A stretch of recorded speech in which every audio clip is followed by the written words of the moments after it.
आज रक्षाबंधन है। थोड़ी हिम्मत। हेलो नमस्कार। देखिए पवन और केसारी आशीष यादव के सामने जीरो हो गए हैं।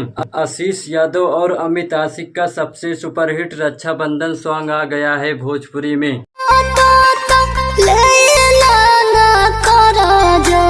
आशीष यादव ऐसे सुपरस्टार है जो विवादों में न रहकर सभी को पीछे कर रहे हैं। पवन और केसारी को लगातार पीछे कर रहे हैं। यह अपने फैन को काफी खुश रखते हैं। आशीष यादव लगातार अपने फैन के लिए एक से बढ़कर एक गाना लेके आ रहे हैं अपने फैंस को खुश करने के लिए। आशीष यादव का गाने गाने का तरीका सबसे अलग है। यह मगही स्टार के सुपरस्टार हैं।